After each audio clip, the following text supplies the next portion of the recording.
Black metal lesson number 45. Today we're going to be talking about scales and kind of the problem that comes with scales and how to fix them. So in today's video I'm using a guitar in D standard. So first let's talk about the natural minor scale. So if you go on Google or whatever and you type natural minor scale, you'll get an image with a bunch of dots and then it will say play it like this.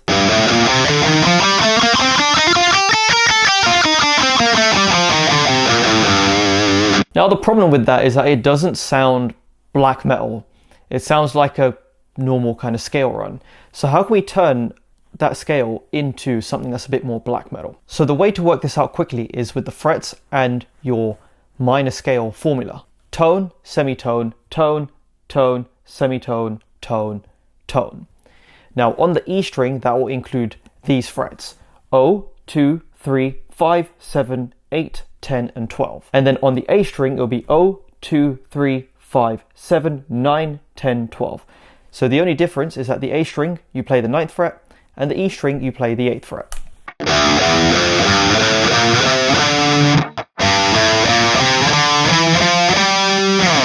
Now there, because the guitar is in D standard, they are notes from the D minor scale. And on the D string it's 0, 2, 4, 5, 7, 9, 10 and 12. So let's just stick to those three strings. Of course, it's a good idea to work out the upper strings as well, but for the purposes of this video, I'm just going to stick to the low three strings. So the important part is that we play the scale from left to right. Now, if we go through it and go up in thirds, i.e. your first note, skip a note, go to the next note, and if we do that for all the notes in the scale for the low E, we get this.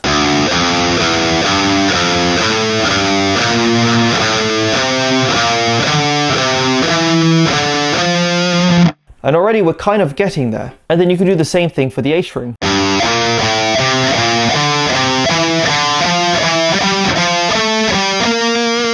So already got like a pattern for some of the riffs.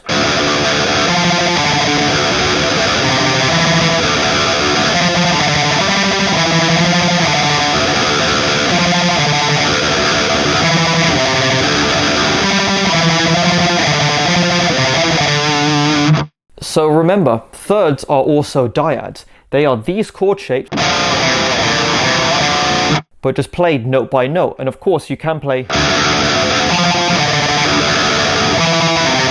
and of course you can play the riff that way as well. And then by building up on that, you've got notes in between your thirds. So you can pick and choose what notes you want to hear and what notes you want to play.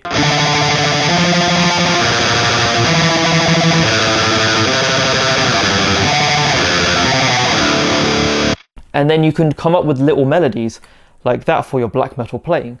And plus, because you're playing thirds, you've also got the chord shapes to play as well.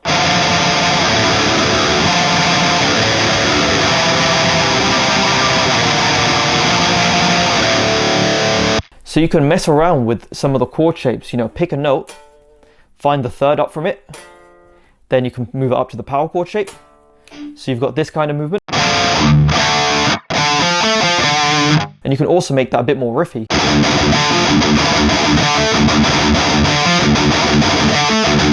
Or you can just tremolo pick the hell out of it.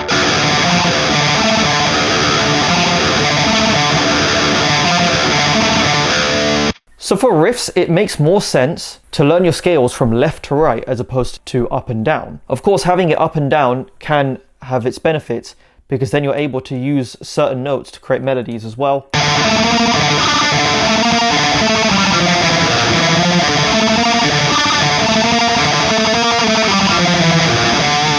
And then use the scale that kind of way. So you've got to figure out how it works both ways. And ultimately it's a case of learning the scale across all of the strings from left to right and up and down. And that's going to give you way more flexibility when it comes to making riffs. And now we get to the negatives of learning scales, is because it's very easy to get trapped into scale shapes. And sometimes it's when you go outside of the scale, the riff becomes cooler and more interesting. For example, a riff like this.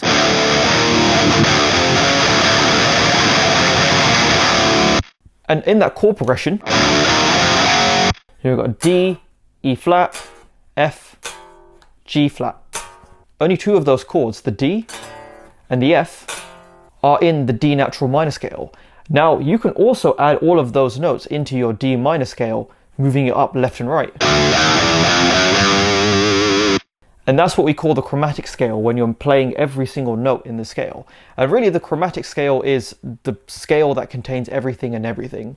Because there's no right or wrong notes, it's whatever sounds good. Because you can like mix and match between some of the notes in the riff.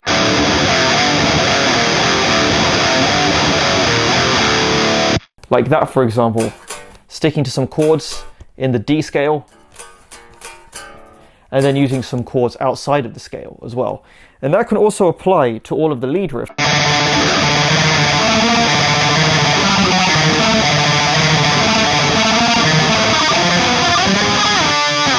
See there, it is more than just a normal kind of happy melody going on.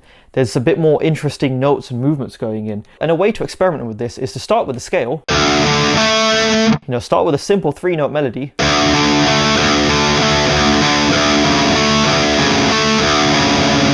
And then try and move each note you're playing by 1 fret, and just experiment from there.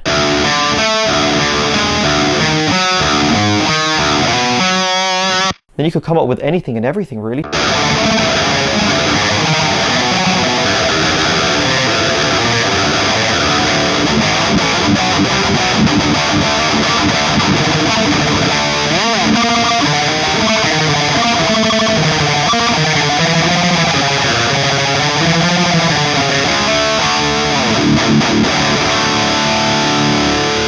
And usually it's the more interesting riffs that don't really follow scales or any kind of form sometimes. It follows a movement, a series of chords and riffs. So it's very important to learn the scales, but not get trapped by them. Realize that there's more notes to play with. You don't have to follow all of the chords in the chord progression. It's more interesting when you move outside of it. You know, it's that kind of dissection style trick where everything's kind of in the key. Then I take a chord completely away from the natural minor key and build it up from there.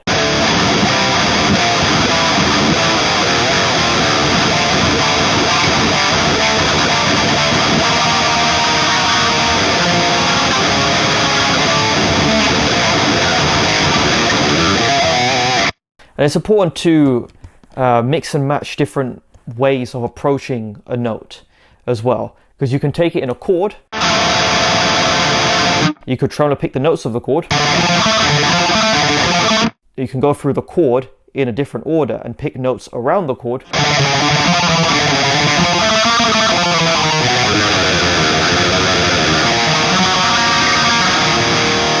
And just come up with anything, because it's interesting hearing different playing styles as opposed to just straight up tremolo picking typical dyad chords, for example.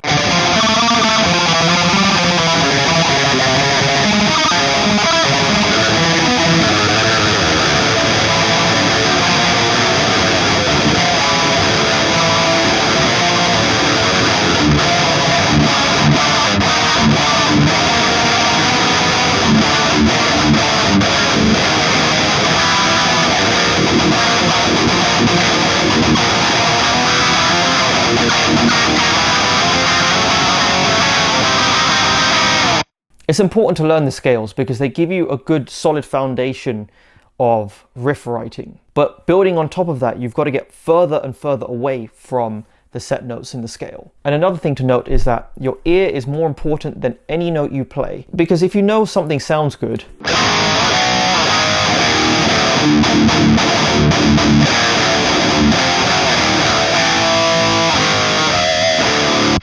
then it doesn't really matter about scales or anything. It's all about using your ears and having an intuitive ear.